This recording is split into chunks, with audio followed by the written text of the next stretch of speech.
മറ്റുള്ളവരുടെ യഥാർത്ഥ സ്ഥിതി തിരിച്ചറിയാതെ അവരെ ഗുണദോഷിക്കുന്നത് ഗുണത്തേക്കാൾ ഏറെ ദോഷം ചെയ്യും. ഇന്ന് നമുക്കതല്പം ചിന്തിക്കാം.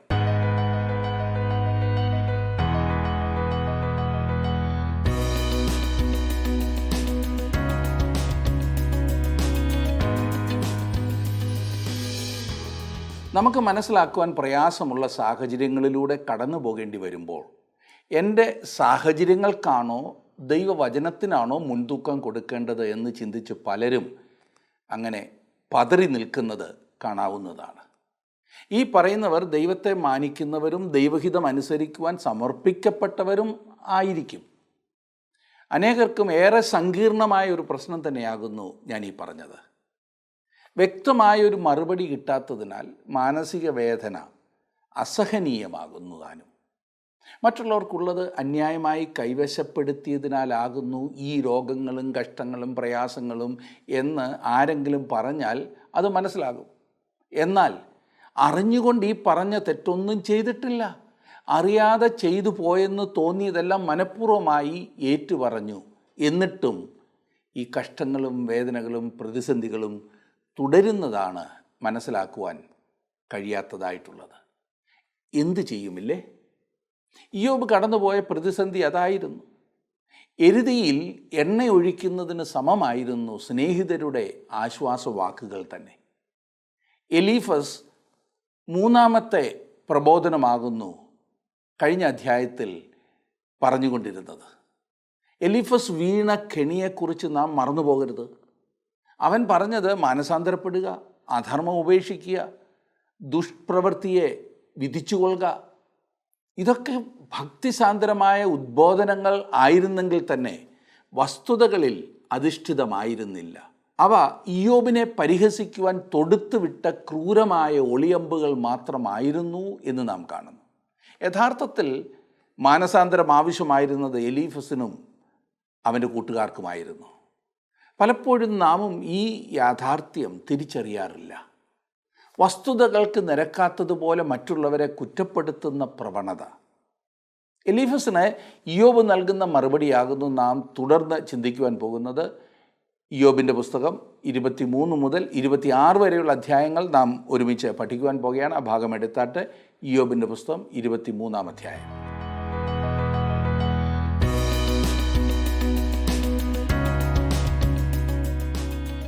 ഇയ്യോബ് തൻ്റെ സ്നേഹിതർക്ക് മറുപടി നൽകുന്നത് ഇത് 7-ാം പ്രാവശ്യമാണ്. ദൈവത്തിന് വേണ്ടിയുള്ള ഒരു വലിയ വാഞ്ച അവനിവിടെ വെളിപ്പെടുത്തുന്നു.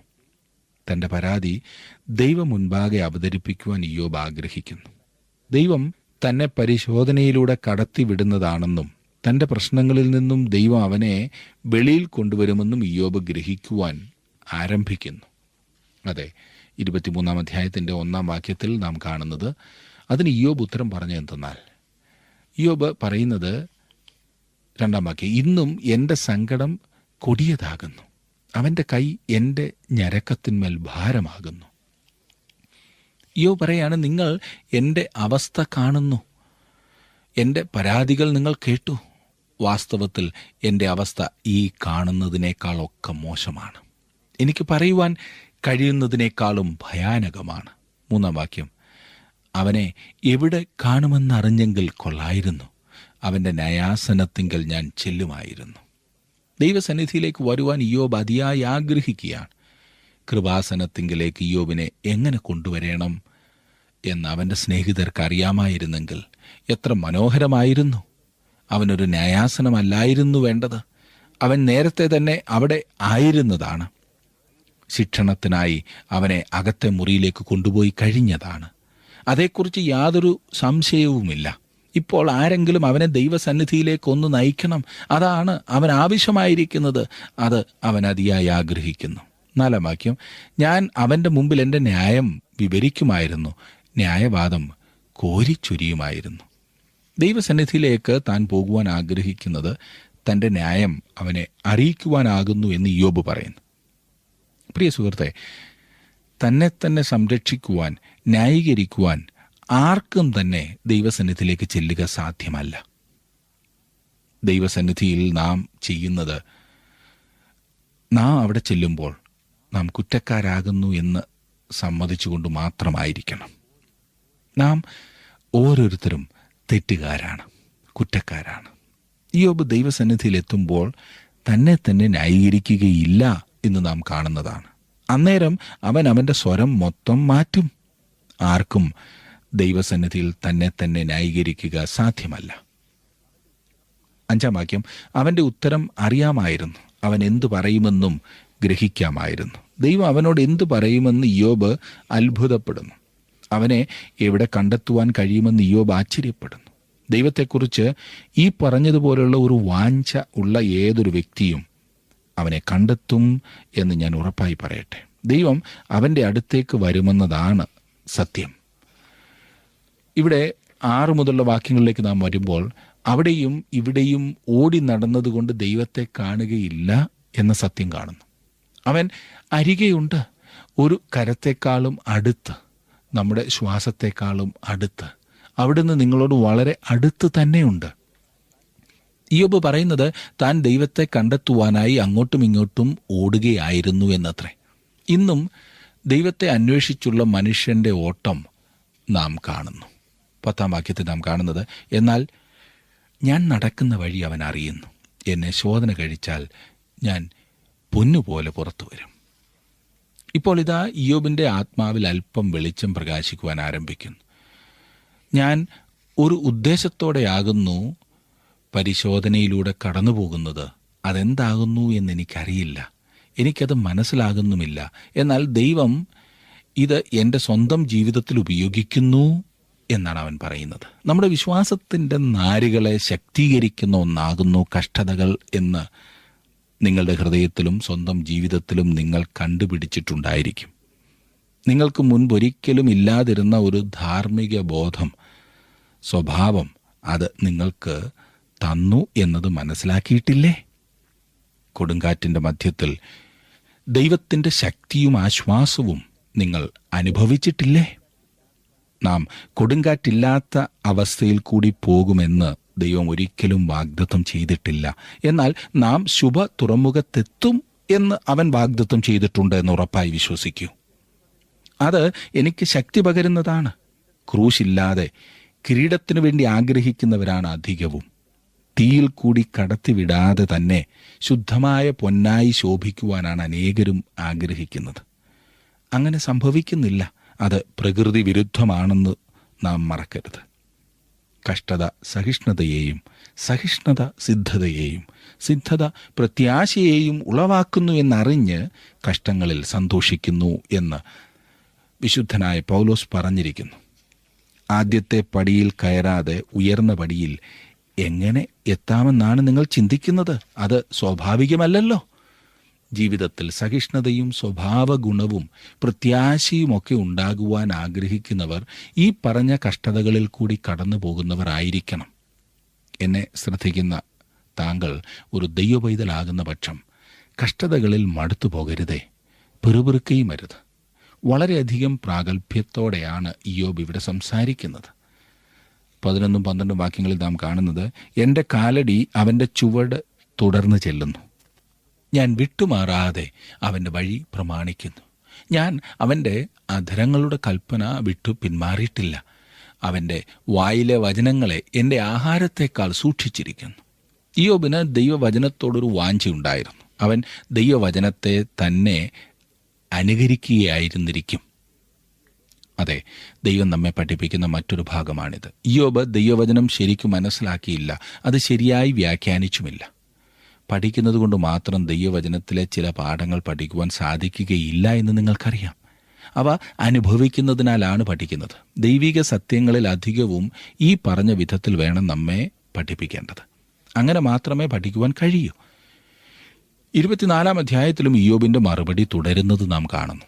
അവിടെ അവൻ അല്പം നീണ്ടുപോകുന്നതായി നാം കാണുന്നു. ദൈവത്തോടിണങ്ങി സമാധാനമായിരിക്കുവാൻ എലീഫസ് ഇയ്യോബിനെ ഉപദേശിച്ചു. അതുകൊണ്ട് ദൈവത്തെ കാണുവാനുള്ള തൻ്റെ വാഞ്ച ഇയ്യോബ് അവതരിപ്പിച്ചു. അവനെ വീണ്ടെടുപ്പുകാരനായി ഇയ്യോബിന് അറിയാം. അവനെ അങ്ങനെ സംബോധന ചെയ്തതായി നാം കണ്ടല്ലോ. എന്നാൽ തനിക്ക് സംഭവിക്കുന്നത് ഇയ്യോബിന് ശരിക്കും മനസ്സിലാകുന്നില്ല. അവൻ ആശ്വാസവും സഹായവും സ്വർഗത്തിൽ നിന്നുള്ള വെളിച്ചവും ആവശ്യമാണ്. ആയത് അവൻ്റെ സ്നേഹിതന്മാരിൽ നിന്നും അവന് ലഭിച്ചില്ല. ഇയ്യോബിന്റെ ജീവിതത്തിൽ ഏതോ രഹസ്യപാപമുണ്ടെന്ന വിധത്തിൽ എലീഫസ് കുറ്റപ്പെടുത്തി സംസാരിക്കുന്നു. അങ്ങനെ സംസാരിച്ചതിനാൽ തന്നെ കുറെ കൂടി ന്യായീകരിച്ച് സംസാരിക്കുന്നതിനാണ് ഇയ്യോബ് ശ്രമിച്ചത്. അതായത് കുറെ കൂടി കർക്കശമായ ചോദ്യങ്ങൾ ചോദിക്കുവാൻ എലീഫസിന്റെ ആക്രമണം ഇയ്യോബിനെ പ്രേരിപ്പിച്ചു. 24 അധ്യായത്തിൽ നാം അതാകുന്നു കാണുന്നത്. 24 അധ്യായത്തിൻ്റെ ആദ്യത്തെ 2 വാക്യങ്ങൾ ഒന്ന് ശ്രദ്ധിച്ചേ. സർവശക്തൻ ശിക്ഷാസമയങ്ങളെ നിയമിക്കാത്തതും അവൻ്റെ ഭക്തന്മാർ അവൻ്റെ വിസ്താര ദിവസങ്ങളെ കാണാതിരിക്കുന്നതും എന്ത്? ചിലർ അതിരുകളെ മാറ്റുന്നു, ചിലർ ആട്ടിൻകൂട്ടത്തെ കവർന്നുകൊണ്ടുപോയി മേയിക്കുന്നു. മറ്റ് മനുഷ്യരുടെ തുറന്ന പാപങ്ങളെ ഇയ്യോബ് ഇവിടെ കുറിക്കുന്നു. ചിലർ അവിശ്വസ്തരായിരിക്കുന്നു. അവർ അതിരുകളെ മാറ്റുന്നവരാണ്. ഇന്ന് അനേകരുടെയും ഒരു വലിയ പ്രശ്നമാണ് ഈ അതിരുമാറ്റൽ അല്ലെങ്കിൽ അതിരുമാന്തൽ. മറ്റൊരുത്തൻ അവകാശപ്പെട്ടത് എങ്ങനെയെങ്കിലും പിടിച്ചെടുക്കുവാനുള്ള ശ്രമം എന്നും കാണുന്നുണ്ട്. ദൈവം ന്യായം വിധിക്കണം എന്ന് ഇയ്യോബ് പറയുന്നതിൽ ഒന്നാമത്തേത് അതത്രേ. അതിനുശേഷം മാത്രമാണ് മോഷണത്തെക്കുറിച്ച് പറയുന്നത്. 3, 4 വാക്യങ്ങളിൽ നാം കാണുന്നു, ചിലർ അനാഥന്മാരുടെ കഴുതയെ കൊണ്ടുപോയി കളയുന്നു, ചിലർ വിധവയുടെ കാളയെ പണയം വാങ്ങുന്നു, ചിലർ സാധുക്കളെ വഴിതെറ്റിക്കുന്നു, ദേശത്തെ എളിയവർ ഒരുപോലെ ഒളിച്ചുകൊള്ളുന്നു. അവർ അവരുടെ ഇടപാടുകളിൽ വിശ്വസ്തരല്ല, അവർ മറ്റാളുകളെ മുതലെടുക്കുന്നു. അതെ, ആവശ്യത്തിലിരിക്കുന്നവരെ ചൂഷണം ചെയ്യുന്ന കഠിന ഹൃദയം. 6 വാക്യത്തിൽ അവർ വയലിൽ അന്യന്റെ പയർ പറിക്കുന്നു, ദുഷ്ടന്റെ മുന്തിരിത്തോട്ടത്തിൽ കാലാ പെറുക്കുന്നു. നീതിമാന്റെ വയലിൽ വിളയുന്നത്രയും തന്നെ ധാന്യം ദുഷ്ടന്റെ വയലിലും വിളയുന്നു. ഇയ്യോബ് ചോദിക്കുന്നത് എന്തുകൊണ്ട് ഇങ്ങനെ സംഭവിക്കുന്നു എന്നത്രേ. പലർക്കും ഇത് മനസ്സിലാക്കുവാൻ ബുദ്ധിമുട്ടുള്ള ഒരു വിഷയമാണ്. അവർ കുലപാതകം ചെയ്തു, അവർ പിടിച്ചുപറിച്ചു, വ്യഭിചാരം ചെയ്തു. എന്നിട്ടും ഈ ദുഷ്ടസംഘം മുഴുവനും മറ്റാരെയും പോലെ തന്നെ ശവക്കുഴിയിലേക്ക് പോകുവാൻ ദൈവം അനുവദിക്കുന്നു. ഈ കാര്യത്തിൽ ദൈവം ഇടപെടാത്തതെന്ത് എന്നാണ് ഇയ്യോബ് സംശയിക്കുന്നത്. അതാണ് അവൻ ചോദിക്കുന്നത്. 19 വാക്യത്തിലേക്ക് നാം വരുമ്പോൾ കാണുന്നു, ഹിമജലം വരൾച്ചയ്ക്കും ഉഷ്ണത്തിനും പാപം ചെയ്തവൻ പാതാളത്തിനും ഇരയാകുന്നു. മറ്റുള്ളവർ ശവക്കുഴിയിലേക്ക് പോകുന്നത് പോലെ ഇവരും പോകുമെന്ന് മാത്രമല്ല, ഈ ആയുസ്സിൽ ഇവർ ന്യായത്തിൽ നിന്നും ഒഴിവാക്കപ്പെട്ടവരാകുന്നു എന്ന് തോന്നുന്നു. വാസ്തവത്തിൽ അവർക്ക് കൂടുതൽ കരുതൽ ലഭിക്കുന്നത് പോലെ ആകുന്നു തോന്നുന്നത്. ഇയ്യോബ് തൻ്റെ തന്നെ അവസ്ഥയെ നോക്കുന്നു. അവൻ രോഗിയും നിരാലംബനുമാകുന്നു. അവൻ ദുഷ്ടന്മാരെ നോക്കിയിട്ട് അവർ മറ്റു കുഴപ്പമൊന്നുമില്ലാതെ മുൻപോട്ട് പോകുന്നതായി കാണുന്നു. അതെ, അവൻ പറയുന്നു, എനിക്കിത് മനസ്സിലാകുന്നില്ല. ഞാൻ എന്തുകൊണ്ടാണ് ഇങ്ങനെ കഷ്ടമനുഭവിക്കുന്നത് എന്ന് എനിക്കറിയണം. ഈ പ്രകാരത്തിൽ എന്നോട് ഇടപെടുന്നത് എന്തെന്ന് എനിക്കറിയണം. താങ്കളുടെ വിലപ്പെട്ട നിർദ്ദേശങ്ങളും അഭിപ്രായങ്ങളും പ്രാർത്ഥനാ വിഷയങ്ങളും ഇന്ന് തന്നെ ഞങ്ങളെ വിളിച്ചറിയിക്കുക. വിളിക്കേണ്ട നമ്പർ 8281384455.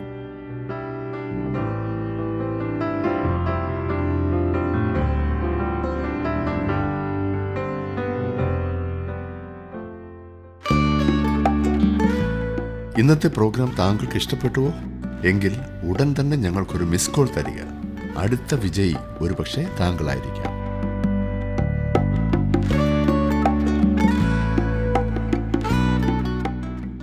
ഇരുപത്തിനാലും 25 വാക്യങ്ങളിൽ നാം കാണുന്നത്, അവർ ഉയർന്നിരിക്കുന്നു, കുറെ കഴിഞ്ഞിട്ടോ അവർ ഇല്ല. അവരെ താഴ്ത്തി മറ്റെല്ലാവരെയും പോലെ നീക്കിക്കളയുന്നു. കതിരുകളുടെ തല പോലെ അവരെ അറുക്കുന്നു. ഇങ്ങനെ അല്ലെങ്കിൽ എന്നെ കള്ളനാക്കുകയും എൻ്റെ വാക്ക് ഖണ്ഡിക്കുകയും ചെയ്യുന്നവനാർ. ഇയ്യോബിൻ്റെ സ്നേഹിതന്മാർ അവനെ സഹായിച്ചില്ല. മറിച്ച് പരാതി പറയുവാൻ മറ്റൊരു കാരണം മാത്രമാണ് അവർ അവന് നൽകിയത്. എൻ്റെ ശുശ്രൂഷയിൽ നേരിട്ടും കത്തുകളിലൂടെയും അനേകായിരം പ്രാവശ്യം ഞാൻ കേട്ടിട്ടുള്ളൊരു ചോദ്യം എന്തെന്നാൽ, എനിക്കിത് സംഭവിക്കുവാൻ എന്തുകൊണ്ട് ദൈവം അനുവദിച്ചു എന്നതത്രേ. നാം ഇത് വീണ്ടും വീണ്ടും കേൾക്കുന്നു. അതത്രേ ഇയ്യോബ് ഇവിടെ ചോദിക്കുന്നത്. എനിക്കിത് സംഭവിക്കുവാൻ ദൈവം എന്തുകൊണ്ട് അനുവദിച്ചു? ഇയ്യോബിൻ്റെ ധാരണ, ഞാൻ അത്രയ്ക്ക് നല്ലൊരു വ്യക്തിയാകുന്നു, അവിടെ ആ കാണുന്ന ജനമെല്ലാം ദുഷ്ടന്മാരാണ്, പിന്നെ എനിക്ക് മാത്രം ഇങ്ങനെ വന്നത് എന്തുകൊണ്ട്? ഇന്ന് അനേകരുടെയും മനസ്സിലുണ്ടാകുന്നതും ഇതേ ചോദ്യമാണ്. ഇയ്യോബ് ദൈവത്തെ മനസ്സിലാക്കുന്നില്ല. ഇയ്യോബ് തന്നെ തന്നെയും മനസ്സിലാക്കുന്നില്ല എന്ന് നാം കാണുന്നതാണ്. എന്നിട്ടും തനിക്കുള്ള പരിമിതികൾ, ആ പരിമിത അറിവിൽ ഇയ്യോബിന് ദൈവത്തിലൊരു വലിയ വിശ്വാസമുണ്ട്. തുടർന്ന് നാം 25 അധ്യായത്തിലേക്ക് പ്രവേശിക്കുകയാണ്. ബിൽദാദിൻ്റെ ഒടുവിലത്തെ വാക്കുകളാണ് ഈ ചെറിയ അധ്യായത്തിൽ നാം കാണുന്നത്. അതും ഭാഗ്യമായില്ലേ, ചെറിയ അധ്യായം. ബിൽദാദ് അല്പം വെളിച്ചം കാണുവാൻ തുടങ്ങുന്നു എന്ന് തോന്നുന്നു. അവൻ വളരെയേറെ ചിന്തിക്കുന്നവനും ബുദ്ധിമാനുമാണ്. ഒരുപക്ഷെ അവൻ ചിന്തിക്കുന്നത്, അഥവാ ഇയ്യോബ് തെറ്റുകാരനാകുന്നെങ്കിൽ ഞങ്ങളുടെ ഈ ബോംബിടിയിലെല്ലാം നടന്നിട്ടും എന്തുകൊണ്ട് അവൻ തകരുന്നില്ല, അനുദപിക്കുന്നില്ല എന്നാണ്. ഞങ്ങൾ ഇത്രയധികം അവനെ ശാസിച്ചല്ലോ, അവൻ ഉറച്ചു തന്നെ നിൽക്കുന്നു. അവൻ ഇപ്പോഴും അവൻ്റെ പരമാർത്ഥത കാത്തു സൂക്ഷിക്കുന്നു. അവൻ്റെ മേൽ ആരോപിച്ച കാര്യങ്ങൾക്കെതിരായി ഇയ്യോബ് നിന്നു. ബിൽദാദ് ഒരു പാരമ്പര്യവാദിയാകുന്നു എന്നോർക്കണം. ദൈവം ഏതാനും നിയമങ്ങൾ അനുസരിച്ച് മാത്രമാണ് പ്രവർത്തിക്കുന്നത് എന്നവൻ ചിന്തിക്കുന്നു. ആയിരക്കണക്കിന് വർഷങ്ങളായി സംഗതികൾ ഈ പറഞ്ഞതുപോലെയാണ് നടന്നുകൊണ്ടിരിക്കുന്നത്. ഇപ്പോൾ ഒരു മാറ്റത്തിൻ്റെ ആവശ്യം എന്താണ്? ജീവിതത്തെ ഒരു ടെസ്റ്റ് ട്യൂബിൽ ഒഴിച്ച് ഓരോ പ്രാവശ്യവും ഇതാണ് സംഭവിക്കുന്നത് എന്ന് പറയുന്ന ഒരു ശാസ്ത്രജ്ഞനാകുന്നു ബിൽദാദ്. ദൈവം പാപികളെ ശിക്ഷിക്കുമെന്നുള്ളതാണ് ദൈവത്തിൻ്റെ നിയമം എന്ന് അവൻ പറയുന്നു. ഇത്രയൊക്കെ പറഞ്ഞിട്ടും ഇയ്യോബ് പാപം ചെയ്ത് കുറ്റബോധമുള്ളവനാകുന്നെങ്കിൽ എന്തുകൊണ്ട് അനുദപിക്കുന്നില്ല? ഇതാണ് ബിൽദാദിൻ്റെ പ്രശ്നം. 25 അധ്യായത്തിൻ്റെ ആദ്യത്തെ 2 വാക്യങ്ങൾ ഞാനത് വായിക്കാം. അതിന് ശൂഹ്യനായ ബിൽദാദ് ഉത്തരം പറഞ്ഞതെന്നാൽ, ആധിപത്യവും ഭയങ്കരത്വവും അവൻ്റെ പക്കലുണ്ട്. തൻ്റെ ഉന്നത സ്ഥലങ്ങളിൽ അവൻ സമാധാനം പാലിക്കുന്നു. അവന് ദൈവത്തെക്കുറിച്ച് വളരെ ഉന്നതമായ ഒരു ചിന്തയാണുള്ളത്. അത് നല്ലതുമാണ്. 3, 4 വാക്യങ്ങളിൽ നാം കാണുന്നു, അവൻ്റെ സൈന്യങ്ങൾക്ക് സംഖ്യയുണ്ടോ? അവൻ്റെ പ്രകാശം ആർക്ക് ഉദിക്കാതെ ഇരിക്കുന്നു? മർത്യൻ ദൈവസന്നിധിയിൽ എങ്ങനെ നീതിമാനാകും? സ്ത്രീ പ്രസവിച്ചവൻ എങ്ങനെ നിർമ്മലനാകും? ഇതാ ഇവിടെ ഒരു നല്ല ചോദ്യം. അവൻ ആരംഭത്തിൽ ചോദിക്കേണ്ടിയിരുന്ന ഒരു ചോദ്യമാണിത്. അവൻ ചോദിച്ച ചോദ്യം ശരിയാണെങ്കിലും അതിനുള്ള ശരിയായ ഉത്തരം അവൻ്റെ കൈവശമില്ല. 5 വാക്യത്തിൽ നാം കാണുന്നത്, ചന്ദ്രന് പോലും ശോഭയില്ലല്ലോ, നക്ഷത്രങ്ങളും തൃക്കണ്ണിന് ശുദ്ധിയുള്ളവയല്ല. ഇവിടെയും ബിൽദാദ് ചില യാഥാർത്ഥ്യങ്ങൾ നിരത്തുന്നു. 6 വാക്യം, പിന്നെ പുഴുവായിരിക്കുന്ന മർത്യനും കൃമിയായിരിക്കുന്ന മനുഷ്യനും എങ്ങനെ? ഇതിനെ അഭിമുഖീകരിക്കുവാൻ പലർക്കും താല്പര്യമില്ല. എനിക്കിതിഷ്ടമാണ്. നാം ഒരു പുഴുവിൽ നിന്നും വന്നു എന്ന വിധത്തിൽ മനുഷ്യർ ഇന്ന് സംസാരിച്ച് കേൾക്കാറുണ്ടല്ലേ? നാം കൃമിയിൽ നിന്നും വന്നു എന്നല്ല, നാം കൃമിയാകുന്നു എന്നോർക്കണം സുഹൃത്തെ. ദൈവദൃഷ്ടിയിൽ നാം ഇന്ന് അതത്രേ. സ്ത്രീയിൽ നിന്നും ജനിച്ച ഒരുവൻ എങ്ങനെ ദൈവത്തിൻ്റെ നോട്ടത്തിൽ ശുദ്ധിയുള്ളവനായിരിക്കാം? അതാണ് ചോദ്യം. അതൊരു നല്ല ചോദ്യമാണ്. അത് ഏറ്റവും ഉയർന്ന ചോദ്യവുമാണ്. ബിൽദാദിന് അതിൻ്റെ മറുപടി ഉണ്ടായിരുന്നില്ല. ആ ചോദ്യത്തിന് മറുപടിയുള്ള ഒരേ ഒരു വ്യക്തി കർത്താവായ യേശുക്രിസ്തു മാത്രമാണ്. 26 അധ്യായത്തിലേക്ക് നാം വരുമ്പോൾ അതിൻ്റെ ആദ്യത്തെ 3 വാക്യങ്ങളിൽ നാം കാണുന്നത്, അതിന് ഇയ്യോബ് ഉത്തരം പറഞ്ഞതെന്നാൽ, നീ ശക്തിയില്ലാത്തവൻ എന്ത് സഹായം ചെയ്തു? ബലമില്ലാത്ത ഭുജത്തെ എങ്ങനെ താങ്ങി? ജ്ഞാനമില്ലാത്തവൻ എന്ത് ആലോചന പറഞ്ഞു കൊടുത്തു? ജ്ഞാനം എത്ര ധാരാളം ഉപദേശിച്ചു? ബിൽദാദേ, എനിക്ക് നൽകുവാൻ നിന്റെ കയ്യിൽ ഒരു ഉത്തരമില്ല. സോഫർ, നിന്റെ കൈവശവും എനിക്ക് വേണ്ടി ഒരു ഉത്തരമില്ലായിരുന്നു. എലീഫസേ, നിന്റെ ഉത്തരം എന്നെ ഒട്ടും സഹായിക്കുന്നതായിരുന്നില്ല. നിങ്ങൾക്കൊക്കെ വളരെയേറെ സംസാരമുണ്ട്, എന്നാൽ എനിക്ക് വേണ്ടി യാതൊരു ഉത്തരവുമില്ല. എൻ്റെ പ്രശ്നത്തിന് പരിഹാരമില്ല. അവരെല്ലാം വളരെയേറെ നല്ല കാര്യങ്ങൾ പറയുകയുണ്ടായി, എന്നാൽ അവയ്ക്കൊന്നും ശരിയായുള്ള അർത്ഥമോ അവ ഇയ്യോബിനോട് എന്തെങ്കിലും ആശയവിനിമയം നടത്തുകയോ ചെയ്തില്ല. കാരണം ഇയ്യോബിൻ്റെ കഷ്ടങ്ങൾ എന്തുകൊണ്ടെന്നുള്ളതിന് മറുപടി നൽകുവാൻ അവയ്ക്കൊന്നിനും സാധിച്ചില്ല. 4 വാക്യത്തിൽ, ആരെയാകുന്നു നീ വാക്യം കേൾപ്പിച്ചത്? ആരുടെ ശ്വാസം നിന്നിൽ നിന്ന് പുറപ്പെട്ടു? ആരെയാകുന്നു നീ വാക്യം കേൾപ്പിച്ചത്? ബിൽദാദേ, നീ ഒടുവിൽ ശരിയായ ചോദ്യവുമായി വന്നു, എന്നാൽ നിനക്ക് യാതൊരു ഉത്തരവുമില്ല എന്ന് ഞാൻ പറയട്ടെ. അതുകൊണ്ട് ഈ സംസാരം കൊണ്ടെല്ലാം ആരെയാണ് നിങ്ങൾ സഹായിച്ചിട്ടുള്ളത്? ഇപ്പോൾ ഇയ്യോബ് വാസ്തവത്തിൽ തൻ്റെ സംവാദത്തിലേക്ക് ഇറങ്ങുന്നു. അതിൽ അവൻ തൻ്റെ ആത്മാവിനെ തുറന്നു കാട്ടും. അവന് പറയുവാൻ വളരെ ഏറെ കാര്യങ്ങളുണ്ട്. അവയിൽ ചിലത് വാസ്തവത്തിൽ മഹത്തായതാണ്. അവൻ സൃഷ്ടിപ്പിൻ്റെ ഭാഗത്തേക്കും ദൈവം സൃഷ്ടാവാകുന്നു എന്നുള്ളതിലേക്കും ഇറങ്ങി സംസാരിക്കുന്നു. 5 മുതൽ 7 വരെയുള്ള വാക്യങ്ങളിലേക്ക് നാം വരുമ്പോൾ കാണുന്നത്, വെള്ളത്തിനും അതിലെ നിവാസികൾക്കും കീഴെ പ്രേതങ്ങൾ നൊന്ത് നടുങ്ങുന്നു. പാതാളം അവൻ്റെ മുമ്പിൽ തുറന്നു കിടക്കുന്നു. നരകം മറയില്ലാതെ ഇരിക്കുന്നു. ഉത്തരദിക്കിനെ അവൻ ശൂന്യത്തിന്മേൽ വിരിക്കുന്നു. ഭൂമിയെ നാസ്തിത്വത്തിന്മേൽ തൂക്കുന്നു. ഉത്തരദിക്കിനെ അവൻ ശൂന്യത്തിന്മേൽ വിരിക്കുന്നു എന്ന് പറഞ്ഞിരിക്കുന്നതിനെ പല വിധത്തിൽ വ്യാഖ്യാനിച്ച് കേൾക്കാറുണ്ട്. ഉത്തരദിക്കിൽ ഒരു ശൂന്യതയുണ്ടെന്നും അവിടെ നക്ഷത്രങ്ങളൊന്നും ഇല്ല എന്നും പറഞ്ഞ് ഈ പ്രസ്താവനയ്ക്കൊരു വ്യാഖ്യാനം നൽകുവാൻ ശ്രമിക്കുന്ന അനേകരുണ്ട്. എന്നാൽ ആധുനിക ഉപകരണങ്ങൾ ഉപയോഗിച്ച് വാനനിരീക്ഷണം നടത്തുന്നവർ സമ്മതിക്കുന്ന ഒരു കാര്യം എന്തെന്നാൽ ഈ പ്രപഞ്ചത്തിൽ നക്ഷത്രങ്ങൾ നിറഞ്ഞിട്ടില്ലാത്ത ഒരു ദിശയും ഇല്ല എന്നത്രേ. യോബ് പറയുന്നത് ശൂന്യാകാശം മുഴുവൻ നിറച്ചു എന്നാണ്. അവന് ഈ ശൂന്യ സ്ഥലം നിറയ്ക്കുവാൻ കഴിയും. ശൂന്യാകാശവും ദൈവത്തിൻ്റെ ഒരു സൃഷ്ടിയാകുന്നു. ദൈവം സൃഷ്ടിച്ച ഒരു നക്ഷത്രം ഇതാ ഇവിടെ. കോടാനുകോടി പ്രകാശവർഷങ്ങൾക്കപ്പുറം അതാ മറ്റൊരു നക്ഷത്രം. അത് സൃഷ്ടിച്ചതും ദൈവമാണ്. നമ്മുടെ റോഡുകളിൽ ഇന്ന് കാറുകളും മറ്റു വാഹനങ്ങളും തമ്മിൽ കൂട്ടിയിടിക്കുന്നത് കാണുന്നത് പോലെ ഈ ഗോളങ്ങൾ തമ്മിൽ കൂട്ടിയിടിക്കാതെ വണ്ണം സൂക്ഷിക്കുന്നത് എന്താണ്? ദൈവം അവയ്ക്കിടയിൽ ആവശ്യം പോലെ സ്ഥലം നൽകിയിരിക്കുന്നു. എന്താണ് ഈ പറയുന്ന സ്ഥലം? ഈ ശൂന്യാകാശം. ചില ആളുകൾ അതിന് നൽകുന്ന ഉത്തരം ഈ ശൂന്യാകാശം എന്നാൽ യാതൊന്നും അല്ലാത്ത ഒരു അവസ്ഥ. എന്നാൽ സുഹൃത്തെ, യാതൊന്നുമില്ലാത്തതല്ല ഇത്, ഏതൊക്കെയോ ആകുന്നു. അതെന്താകുന്നു എന്നെനിക്കറിയില്ല, എന്നാൽ അത് എന്തോ ആകുന്നു. ആകാശഗോളങ്ങളെ അതതിൻ്റെ സ്ഥാനത്ത് സൂക്ഷിക്കുവാനായി ദൈവം അത് സൃഷ്ടിച്ചു. അന്യോന്യം കൂട്ടിയിടിക്കാതെ സൂക്ഷിക്കുന്ന ഇടയിൽ ഉള്ള ഒരു വസ്തു അത്രേ ഇത്. അതെ, അപ്പോസ്തലനായ പൗലോസ് റോമാലേഖനം 8-ാം 38 39 വാക്യങ്ങളിൽ പറഞ്ഞിരിക്കുന്നത് ഇപ്രകാരമാണ്: മരണത്തിനോ ജീവനോ ദൂതന്മാർക്കോ വാഴ്ചകൾക്കോ അധികാരങ്ങൾക്കോ ഇപ്പോഴുള്ളതിനോ അത് സമയമാകുന്നു, വരുവാനുള്ളതിനോ അത് ഭാവിയാകുന്നു, ഉയരത്തിനോ ആഴത്തിനോ അത് സ്ഥലത്തെ കുറിക്കുന്നു. മറ്റ് യാതൊരു സൃഷ്ടിക്കോ നമ്മുടെ കർത്താവായ യേശുക്രിസ്തുവിങ്കലുള്ള ദൈവസ്നേഹത്തിൽ നിന്ന് നമ്മെ വേർതിരിപ്പാൻ കഴിയുകയില്ല എന്ന് ഞാൻ ഉറച്ചിരിക്കുന്നു.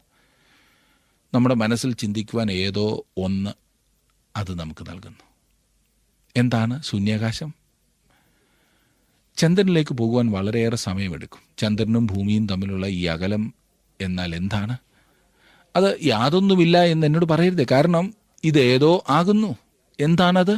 എനിക്കറിയില്ല. അതിനെക്കുറിച്ച് ആധികാരികമായി പറയുവാൻ എനിക്കറിയില്ല. നാം അതിനെ ശൂന്യാകാശമെന്ന് വിളിക്കുന്നു എന്ന് മാത്രം എനിക്കറിയാം. ദൈവം അത് സൃഷ്ടിച്ചു. അത് അവിടെ ദൈവത്തിൻ്റെ ഉദ്ദേശം നിറവേറ്റുന്നു. അവൻ ഭൂമിയെ നാസ്തിത്വത്തിന്മേൽ തൂക്കുന്നു. അതാരാണ് ഇയ്യോബിനോട് പറഞ്ഞത്? ഇയ്യോബ് ജീവിച്ചിരുന്ന കാലം എത്ര പ്രാചീനമായിരുന്നു എന്നോർക്കണം. കുലപതിമാരുടെ കാലത്ത് ജീവിച്ചിരുന്ന ഇയ്യോബിന് അറിയാമായിരുന്നു ഭൂമി ശൂന്യാകാശത്തിൽ തൂങ്ങിക്കിടക്കുകയാകുന്നു എന്ന്. യാതൊരു താങ്ങുമില്ലാതെ ഈ വലിയ ഗോളം തങ്ങി നിൽക്കുന്നു. പ്രാചീന വാനശാസ്ത്രജ്ഞന്മാർക്ക് അജ്ഞാതമായിരുന്ന ഒരു വസ്തുതയായിരുന്നു അത്. ദൈവം ഭൂമിയെ നാസ്തിത്വത്തിന്മേൽ തൂക്കിയിരിക്കുന്നു എന്ന് ഇയ്യോബ് മനസ്സിലാക്കി. അതിൻ്റെ കീഴിൽ അടിസ്ഥാനമൊന്നും ഇല്ലായിരുന്നു. അത് വീണെന്നാൽ ഏതൊരു ദിശയിലേക്കായിരിക്കും അത് പോകുന്നത്? നാം ആകർഷണത്തെക്കുറിച്ച് പറയും, എന്നാൽ അത് ഭൂമിയുടെ കേന്ദ്രത്തിലേക്കുള്ള വലിവിനെക്കുറിച്ചാണ് പറയുന്നത്. അതാണ് ആകർഷണ സിദ്ധാന്തം. എന്നാൽ താങ്കൾ ഭൂമിയുടെ ആകർഷണ പരിധിക്ക് വെളിയിൽ ശൂന്യാകാശത്തിലായി കഴിഞ്ഞാൽ നമ്മെ വലിച്ചടിപ്പിക്കുന്ന യാതൊന്നും ഉണ്ടാകുകയില്ല.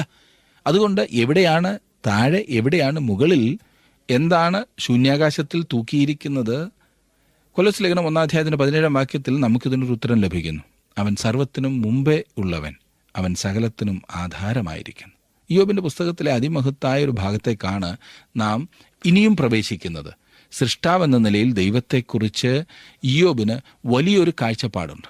ആ ചാരക്കൂനയിൽ കിടന്നുകൊണ്ട് രാത്രിയിൽ ആകാശത്തിലെ നക്ഷത്രങ്ങളെ നോക്കുവാൻ ഇയ്യോബിന് സാധിച്ചു. കഴിഞ്ഞ കാലത്ത് അവൻ അതിന് സമയം ചെലവഴിച്ചിരുന്നു.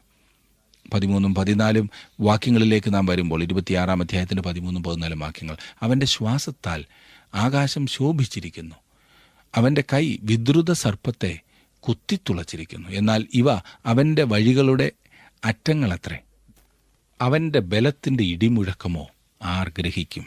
ദൈവം നക്ഷത്രങ്ങൾ ഉപയോഗിച്ച് ആകാശത്തെ അലങ്കരിച്ചിരിക്കുന്നു. വിദ്രുത സർപ്പം എന്നതുകൊണ്ട് ആകാശത്തിലെ സ്ഥിര നക്ഷത്ര സമൂഹത്തെ ആയിരിക്കും ഇയ്യോബ് സൂചിപ്പിക്കുന്നത്.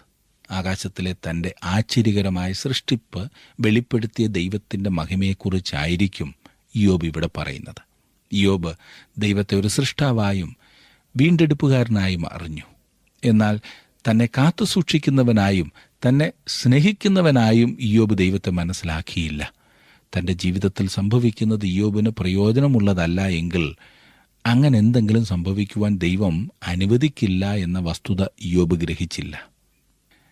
എത്ര ഉന്നതമായ ചിന്തകളില്ലേ? പലപ്പോഴും നമുക്കും പറ്റുന്ന അബദ്ധമാണിത്. അതെ, ജീവിതത്തിൽ എന്തുകൊണ്ട് ദൈവം ഇതുപോലെയുള്ള കാര്യങ്ങൾ അനുവദിക്കുന്നു എന്ന് ചിന്തിച്ച് നാമും പതറി നിൽക്കാറില്ലേ? എന്നാൽ എല്ലാറ്റിനും ദൈവത്തിനൊരു ഉദ്ദേശമുണ്ട് എന്ന് മനസ്സിലാക്കുന്നതാണ് ജീവിതത്തിലെ അനുഗ്രഹം. സകലത്തിനും ദൈവത്തിനൊരു ഉദ്ദേശമുണ്ട് എന്ന് മനസ്സിലാക്കുന്നതാണ് ജീവിത വിജയം. പ്രിയ സുഹൃത്തെ, താങ്കളുടെ ജീവിതത്തിൽ ഇപ്പോൾ കടന്നു പോകുന്ന സാഹചര്യങ്ങൾ ദൈവം അറിയാതെ അല്ല എന്ന ഉറപ്പ് പ്രാപിച്ചിട്ടുണ്ടോ? അതാണ് ആദ്യം ഉണ്ടാകേണ്ടത്. എൻ്റെ ദൈവം അറിയാതെ എൻ്റെ ജീവിതത്തിൽ ഒന്നും സംഭവിക്കുന്നില്ല. അങ്ങനെ സംഭവിക്കുന്നതിനൊക്കെ ദൈവത്തിനൊരു ഉദ്ദേശമുണ്ട്. അതെപ്പോഴും എൻ്റെ നന്മയ്ക്കും ദൈവത്തിൻ്റെ മഹത്വത്തിനുമായിരിക്കും എന്ന ഉറച്ച വിശ്വാസം. ദൈവം നിങ്ങളെ അങ്ങനെ ഒരു ഉറച്ച വിശ്വാസത്തിലേക്ക് നയിക്കേണ്ടതിനായി ഞാനും പ്രാർത്ഥിക്കുന്നു. ഇന്നത്തെ ഈ പഠനം ശ്രദ്ധിച്ചത് നിങ്ങൾക്ക് പ്രയോജനപ്പെട്ടു എന്ന് ഞാൻ വിശ്വസിക്കട്ടെ. അടുത്ത ക്ലാസ്സിൽ നമുക്ക് ഇതിൻ്റെ തുടർന്നുള്ള കാര്യങ്ങൾ പഠിക്കുവാൻ സാധിക്കും. ആ ഭാഗം വായിച്ച് പ്രാർത്ഥനയോടുകൂടെ വന്നാട്ട് ദൈവം നിങ്ങളെ അനുഗ്രഹിക്കട്ടെ.